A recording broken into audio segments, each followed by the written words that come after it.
Tem uma pesquisa Genial Quest, quentinha, divulgada agora pela manhã, aponta que o confronto com o presidente dos Estados Unidos, Donald Trump, ajudou o governo Lula a recuperar a popularidade.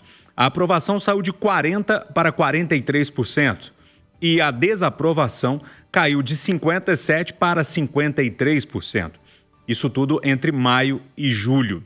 Saldo negativo entre a aprovação e a desaprovação do governo, que era de menos 17 pontos, passa agora para menos 10 pontos. Basicamente, resumindo a história, a situação melhorou um pouquinho com essa briga sobre o tarifaço. A pesquisa ainda apontou que para 55% dos brasileiros, Lula provocou Trump ao criticá-lo naquela cúpula do BRICS. Ainda segundo o levantamento, 72% dizem que Trump está errado ao impor tarifas por causa de Bolsonaro. Outro dado do levantamento, Eduardo, mostra que para 57%, Trump não tem direito de criticar processo no Brasil contra o ex-presidente Jair Bolsonaro. Resumindo a prosa, foi bom para o governo. Bom dia. Bom dia para todo mundo. Eu fico feliz quando eu olho para os resultados da pesquisa, que eu penso assim, pô, eu posso até me equivocar num ou outro entendimento, mas eu não estou fora de órbita. Se não, vejamos. A principal causa, eu continuo dizendo isso, a principal causa para o Donald Trump enviesar contra o Brasil não é Bolsonaro nem STF, é BRICS. É preocupação com o valor da moeda americana, estou falando isso desde o primeiro dia, entre hoje, amanhã e o que virá. Ele está apavorado com isso. Aí vem a pesquisa e 57% dizem que Lula, de fato, provocou o Trump com o discurso dos BRICS. Quer dizer, a população concorda comigo. Agora, 57% não, Trump não tem direito de criticar o processo do Brasil contra o ex-presidente. Eu também estou de acordo. A maioria pensa que nem eu. Vai dar pitaco no terreiro dos outros? Outra coisa, a pesquisa mostra que o Lula ganhou os pontos. Porque nós temos esse sentimento de solidariedade, né? O cara está tomando porrada. Você acha que é injusto, você fica do lado dele. Isso já era esperado. E a turma da direita já sabia disso, tanto é que está tentando rearrumar, fazendo um freio de arrumação para ver como é que vai fazer. Agora, o que me preocupa, Ju, a reunião do Alckmin com os empresários, fantástico. Tinha que fazer isso, para saber o que eles pensam. E o que eles querem não é retaliação, não é discurso raivoso. Eles querem, no mínimo, a prorrogação do prazo de vigência, outra coisa que eu falei aqui, e que todos os esforços sejam feitos para evitar o caos. O que me assusta, o temor que eu tenho, Júnior, é que, empolgado por esses números da pesquisa, o governo, principalmente o presidente, que é quem manda em tudo, se empolgue e fale, eu vou encarar o Trump. Aí vai danar o trem todo. Ciência, caldo de galinha, calma, sem entregar a soberania, que vai dar certo. Eu escutei uma entrevista, Júnior, do presidente da Associação da Indústria da Pesca, 70% do que eles exportam é para os Estados Unidos. E tudo o que o setor vem crescendo, tanto as pisciculturas familiares, quanto dos pescadores em si, tudo está voltado para os Estados Unidos, porque desde 2017 a Europa é um mercado fechado para o Brasil sem que eles entendam por quê. Se houvesse uma ação de governo, resolveria. Eles não têm alternativa. E se enfiar essa taxa, a América Central vai fazer uma concorrência muito melhor, vai matar um setor que está crescendo 30% ao ano. Ainda mais com a criação de tilápia. Aqui no sul de Minas está muito grande. Vai matar. Então, prudência, caldo de galinha. Eu acho que o Lula devia comemorar a pesquisa e ficar quieto. Se ele empolgar, aí danou. Silvana, sabe de uma forma bem popular como é que eu leio essa pesquisa? Tipo assim, sabe a família, todo mundo briga entre si, né? Os membros. Mas quando alguém de fora fala mal, aí não. Bom dia para você. Bom dia, Júnior, bom dia a todos. É o sapo de fora não chia, né? Não querer que isso aconteça. Mas essa análise do Eduardo é perfeita, mas eu gostaria só de falar o seguinte, ouvindo vocês nessa semana, né, falando a respeito desse tarifaço do Donald Trump, aqui mesmo no Conversa de Redação, eu fiquei me imaginando num tabuleiro daquele jogo War, que ainda existe, né, o tal do jogo War. O que você vai conquistando? Você vai conquistando. Aquilo é um absurdo, porque o que a gente vê que está sendo feito é dessa forma. Você vê que o Donald Trump está nessa do tensionar e distensionar, ele larga um tarifaço, recua um pouco, negocia, mas nós não temos a menor dúvida de que o problema maior, que a gente sabe, os Estados Unidos teve uma crise há pouco tempo, né? Não tem tanto tempo, porque ele teve uma crise de dólar lá, com problemas, todo mundo inteiro teve, né? Principalmente de pandemia e etc. Mas essa situação em relação ao Brasil, nós temos que tomar muito cuidado. A China é o nosso principal parceiro econômico, mas não tem jeito, né, Júnior? Se a gente for ficar brigando, nós somos o marisco aí entre o rochedo e o mar. Adivinha quem vai tomar ferro? Nós vamos tomar ferro, não tem nisso. E quem toma ferro, se fosse só o governo brasileiro, entre aspas, estaria bom. Mas vai ser o quê? Todos os produtores. E o agro, ele é importante para o Brasil, no sentido lato, né? E eu sei não. Brigar nisso aí é ferro. Brigar nisso aí vai tomar ferro. Ô, William Travassos, eu sou um apaixonado por pesquisas. Quando eu acordei pela manhã, eu já vi a mensagem do Felipe Nunes, que é o diretor da Quest, né? Eu falei, poxa, mas que pesquisa legal. Eu lembro do Eduardo ter anunciado ela ontem. Você falou disso, não foi, Eduardo? O que eu disse é que... E eu estava ansioso para ver. Ele ir para a rua, ele deu tempo de colocar perguntas a respeito. E a pesquisa, lógico, é muito mais completa, né? Todos os portais, inclusive o portal da Itatiaia, o itatiaia.com.br, está trazendo a pesquisa mais completa. É lógico que eu fiz um resumo aqui de tudo que saiu, mas é impressionante como é que te dá uma fotografia, né, da situação. Bom dia para você. Bom dia, Júnior Moreira, bom dia, bancada, bom dia, os ouvintes da Itatiaia. E é engraçado como a gente vem acompanhando isso, como a gente já falava, né?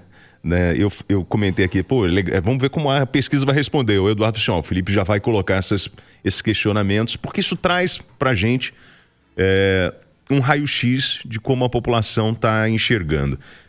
Esse número que o Eduardo falou, da pesquisa que apontou que para 55% dos brasileiros, Lula provocou o Trump ao criticá-lo no BRICS, eu acho que esse número poderia ser maior, porque no fundo, a população não está nem aí para o BRICS, para o que o Lula falou no BRICS. A turma não acompanha como a gente acompanha. Eu acho que a gente está dentro de uma bolha que acaba colocando a lente de aumento em cima desses temas e procura trazer aqui no Conversa de Redação.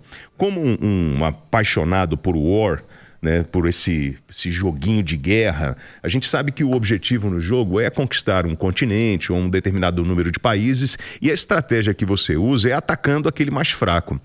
Eu não tenho dúvidas que agora a equipe do Lula de marketing vem com peso em cima de uma propaganda em função do resultado da pesquisa. Mas ele não vai atacar o Donald Trump, Edu. Ele vai atacar a família Bolsonaro. A motivação. Para quê? Para enfraquecer cada vez mais Bolsonaro, porque é hoje o saco de pancadas. Então todo o foco vai ser em cima, atacando o Eduardo, né, falando da teoria golpista, de crime contra o país, que a família Bolsonaro está querendo. Ele vai se apropriar dessa coisa do nacionalismo brasileiro, de defender a pátria, uma pauta que é muito mais da direita do que da esquerda, mas eles vão abraçar isso e a esquerda encontrou um oxigênio para alimentar a chama das ruas. Eles já começaram a ir para a rua, porque a esquerda precisava de se reinventar. A partir de um erro muito crasso do bolsonarismo. Né? Mais uma vez, Bolsonaro perde para ele mesmo. Enfim, é isso. Eu aposto que... Vocês repararam que o termômetro do Trump está subindo em relação ao Putin? Tá. Isso é um perigo para o mundo. O leite está no fogo. Isso é um perigo para o mundo. Mas isso vai salvar o Brasil, sabia? Ele vai focar nele, que você está querendo dizer? Porque vocês lembram, logo depois da posse, qual foi a declaração do Trump sobre o Brasil? Não. Ele não disse com essas palavras. Ele disse Brasil, não está nem aí pro Brasil. Sim. Lembra? Sim. Ele está nem aí pro Brasil. Ele resolveu brigar agora para os BRICS, para incomodar Rússia, China, principalmente Rússia, nesse momento. E aproveitou e botou a história do STF e do Bolsonaro para agradar o Eduardo, tá lá no ouvido dele lá. Vocês viram ontem que o presidente do PL, como é que chama? Valdemar da Costa Neto. Foi ouvido lá na justiça, diante dos homens da capa preta. O senhor espalhou notícias contra a urna eletrônica. Eu falei assim, eu fui muito pressionado na época pelos deputados do meu partido. É isso que o Eduardo Filho de Bolsonaro está fazendo lá. Então, vai dar M. Então, mas eu tenho dúvidas dessa briga do Trump com o Putin, porque, na verdade, ele vai usar a mesma estratégia do joguinho. Eu vou atacar, então se você, Brasil, comprar alguma coisa, sua relação comercial, eu vou taxar você. Já está fazendo. Já está fazendo. Vou taxar você em mais 100%. Daqui a pouco a gente está pagando 1000% no jogo, nesse joguinho de toma lá da cá, né? Esperamos o dia 1º para ver. O interesse do Trump é tanto pelo Brasil que ele se deu ao direito de falar mal da nossa justiça num caso particular que não tem nada a ver e falar que iria aumentar por causa disso. É um absurdo. E acaba de nomear um adido militar no Brasil que não fala português. Olha a preocupação. Representantes de várias entidades apontam como inconstitucional o projeto de lei que prevê sanções administrativas para quem for flagrado usando ou portando drogas ilícitas nas ruas de Belo Horizonte. Uma audiência pública na Câmara, ou melhor, na Comissão de Direitos Humanos da Câmara Municipal de BH, reuniu ontem representantes de grupos e entidades que são contrárias à proposta, que tramita em primeiro turno lá na Casa. O projeto, Silvana, deixa eu começar com você, é de autoria do vereador Sargento Jalisson, do PL, e pretende criar multas para quem for flagrado usando ou carregando drogas ilícitas na capital mineira. Você, como operadora de direito, acho que pode nos ajudar na polêmica, que me parece estar na inconstitucionalidade do tema. Pois é, Júnior. Eu e o Travasso, a gente estava ali travando, né, Travasso? Uma discussão, uma pré-conversa a respeito disso. Você estava destruindo o Travasso na conversa, diferente. Eu acompanhei. A gente estava ali falando sobre isso. E o problema é exatamente esse. Veja bem, é claro, lógico, evidente, todo mundo sabe que existe uma lei de drogas. A lei de drogas, ela descreve crimes. Então, é crime portar droga para finalidade de uso pessoal, como é crime também o tráfico, portar para entregar para consumo de terceiros, sob venda, etc, etc, etc. Então isso ninguém tem dúvida. Agora veja bem, na minha cidade, será que eu poderia, eu vereador, eu prefeito, o município de Belo Horizonte, como é o caso de Balneário Camboriú, outros municípios, Itapema, Penha lá em Santa Catarina, também tem esses projetos, aliás não só projetos, mas já tem lei em validade a respeito disso, dizendo que se trata de uma infração administrativa. O que é importante a gente entender? Vai punir uma pessoa 2 vezes. Gente, existem searas diferentes de punição. Então, a gente tem a seara administrativa, a seara civil e a seara criminal. Todo ilícito penal é um ilícito em outra área do direito, porque o direito penal ele é o último direito a ser utilizado. Ele vem para punir, para sancionar de maneira mais forte o errado nas outras áreas. Por exemplo, se você tem um prefeito que afofou a mão no dinheiro do povo, ele responde criminalmente, ele responde civilmente para devolver esse dinheiro e administrativamente, que ele perde o cargo dele, ação de improbidade administrativa. Ele tem uma série de consequências. Mas ele fez a coisa uma vez e está sendo punido 3 vezes em searas diferentes. Então, Júnior, eu estava discutindo isso aqui com o Travasso. Eu fico um pouco na dúvida. É claro que para legislar a respeito de fatos federais, crime é competência exclusiva da União. Os estados e municípios não podem criar um tipo penal e punir aquilo. Mas, administrativamente, pode. Eu estava ali mostrando, Travasso, o Código de Postura de Belo Horizonte. É um monte de coisa que não pode fazer aqui na cidade. Você não pode lavar a calçada, né? Não pode, obra não pode ter areia na calçada, cadeira na calçada de boteco não pode ter. Tem o código de postura onde pode ter, não pode. Então tem uma série de regras de convivência dentro do município. E eu me questiono, eu acho que o município tem competência sim para legislar a respeito disso. Então você não vê inconstitucionalidade nessa Olha, eu não sou constitucionalista, lógico, mas eu não vejo não. Tá. Eu não vejo problema nisso. E mais, e com relação a isso, o que eu quero ver mesmo é cobra. Se na lei penal, quando o sujeito é condenado à pena de multa e a multa da lei penal é para o fundo penitenciário, essa multa que é administrativa, que é para o município, como é que vai fazer com o caboclo? Laça ele no meio da rua aí, agarra ele, se ele não tiver dinheiro para pagar, manda ele puxar a carroça no lugar dos burros. Você está querendo dizer que é uma lei para inglês ver, porque não tem aplicabilidade. Eu tô com preguiça, gente. Vamos fazer coisa que serve para poder ter atividade? Vamos ficar... Isso aí é cantar pra plateia, né? Ô, gente, vamos ganhar palma. Me ajuda aí, trabalhar, gente. Ficou convencido, Travasso? Não, eu acho que tem que dar trabalho pro maconheiro. Eu não gosto do maconheiro. Eu acho que ele financia toda essa loucura que a gente tem de organização criminosa. Existe um projeto 2771/24, autoria do deputado Delegado Palumbo, MDB São Paulo, justamente para aplicar essa multa. Essa proposta agora está em análise na Comissão de Segurança Pública e Combate ao Crime Organizado. O deputado Coronel Mieira é o relator. Depois de todas essas análises e aprovação, isso segue para o Senado. E eu acho que a gente tem que discutir isso. O que não dá é para eu ver essa molecada fumando maconha e cheirando cocaína em pracinha pública, perto de colégio, e como se nada tivesse acontecendo. E essa política de tentar descriminalizar o entorpecente. achando que tá tudo bem. Não, não tá tudo bem. Esses caras estão provocando o verdadeiro inferno. Ontem o Conselho de Segurança Social se reuniu criando 6 ou 7 frentes de trabalho para poder enfrentar o crime organizado em cima da lavagem de dinheiro. E essa garotada, existe uma cultura mundial para tentar descriminalizar, dizendo que maconha não faz mal para ninguém. E a gente fica passando isso para esses jovens e eles estão achando mó barato, cara. A gente falou aqui daquela rua, outro dia, que baile funk, um inferno na vida das pessoas. Vai no dia seguinte ali para ver a quantidade de pino de cocaína que tá no chão. Mas cachaça não tem, não. Não tem cachaça, não tem cerveja, não tem catuaba, não tem Campari, não tem cinzano, não tem rabo de galo, não tem nada. Então, como eu não consigo fiscalizar, eu não posso criar uma lei e punir a pessoa. É isso aí? Não, acho uma criar vergonha. lei e punir a pessoa, mas você quer tratar o problema de saúde cultural na cadeia, na multa, e sem ter efetividade. Então tudo bem, Silvana. Então libera a maconha, é isso? É liberar a maconha, sim. Acaba com essa problemaiada toda aí. Tudo bem. E aí regulamentar. Pra mim chega. E regulamentar. Você pita cigarro de paia? Não, mas deixa eu te falar uma coisa. Você tá querendo comparar uma coisa com a outra? Jura mesmo? Não Principalmente querendo, você da área do direito? Necessariamente. Tá bom. Posso colocar o Eduardo na história ou não? Porque a briga começou, era 8h15 da manhã e tá terminando agora. E aí, Eduardo? Lá veio o Eduardo em cima do muro. É verdade. Não. Você sabe que os dois têm razão? Tem? Tem. O Travassos tem razão. Faz a lei pra punir a molecada que tá fumando maconha. E a Silvana tem razão. Não vou fiscalizar nada. Outro dia eu fui injusto com o vereador Jales, porque no Rádio Vivo veio aquele assunto de um projeto dele que pretende autorizar o treinamento de cachorros, de cães do Corpo de Bombeiros com restos humanos. Eu falei, nossa, que negócio.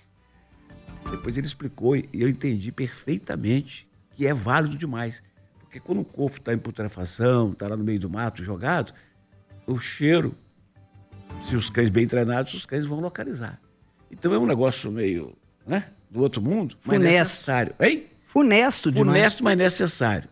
Projeto necessário. O que é funesto, gente? Hein? O que é funesto? Funesto é de funério, de funeral, mórbido. Mórbido, é até melhor. O vocabulário de vocês está muito avançado. Agora, ô Júnior, a Silvana falou aí do código de posturas. Eu vou perguntar pro Travassos, que chegou há pouco em Belo Horizonte. Ai, meu pai, não faz isso. Você vê com frequência a fiscalização de estacionamento irregular em Belo Horizonte, Travassos? Não. Você vê a fiscalização de cadeira na calçada? Não. Você vê a fiscalização de não lavar a calçada? Não. Edu, não vejo nada de fiscalização. Pelo amor de Deus, você sabe disso. Isso é uma vergonha o que acontece aqui. Não, eu vou aprovar mais uma lei. Pega o código de postura e fala do passeio. Você tem todo um regramento. E anda nas calçadas de Belo Horizonte, da região metropolitana, rapaz. E não é obrigação, pelo código de postura, que cada cidadão cuide do seu passeio? Agora, então é o seguinte, razão pra Silvana e razão pro Travassos. É isso? Ué. Uma comissão especial da Câmara dos Deputados analisa hoje a proposta que amplia a isenção do imposto de renda para quem ganha até R$5.000. Além da ampliação da faixa de renda, o projeto aumenta o desconto no pagamento para quem ganha até R$7.350 por mês. A expectativa é de que a mudança beneficie 500 mil de pessoas. A votação na comissão é necessária para que o projeto possa ser analisado no plenário. Apesar das previsões de que o texto seja aprovado entre deputados da comissão, a votação final no plenário da Câmara deve ficar apenas para o segundo semestre. Ô, Eduardo, e aí? Rapaz, quando é para aumentar o número de deputados, é da noite pro dia. Mas para melhorar a situação de quem paga por demora muito. Mas dessa vez vai. Há um consenso de que passamos de todos os limites e vai. É só esperar. E aí, Silvana? Olha, isso é promessa de campanha. Isso foi cantado e decantado na campanha. Salvo engano, se já vai para o segundo semestre, será que vai... Tem que ser nesse exercício para valer no segundo semestre, já está no segundo semestre, né? Vai ser nesse semestre. Como está meio assim, meio de férias, né, vamos dizer assim, a partir de agosto a gente, em tese, pensa que inicia o segundo semestre a partir de agosto, vai ser votado nesse segundo semestre. Tem que ser nesse exercício para valer no ano que vem, que senão não tem validade. O ano que vem é o último ano do mandato. Quer dizer, a promessa ficou, conversou. Se bobear, eles empurram esse trem pro ano que vem para valer no outro ano, na outra gestão. Quer dizer, gente, o santo ficou do pau oco, porque a promessa que foi feita não foi cumprida. Travassos. Não, era de 5 mil agora para 7.350. Então, bora, vamos isentar todo mundo, ninguém paga imposto, tá tudo bem. E aí eu só quero saber o seguinte, como é que a gente administra e fecha a conta com esse modelo de governo. Ô, Júnior, há um mês, o cidadão dirigia entre Diogo Vasconcelos e Ponte Nova, deu uma fechada no carro de outro. Esse outro, dirigido por um policial penal, o cara deu um tiro na direção do carro, que pegou na Lavínia Freitas de Oliveira, uma menininha de 10 anos. Foi levada para Viçosa, de lá para Ponte Nova, de Ponte Nova para Juiz de Fora, lutou e morreu na madrugada de hoje. Gente, vamos pensar 3 vezes, não, 3.000 vezes antes de atirar.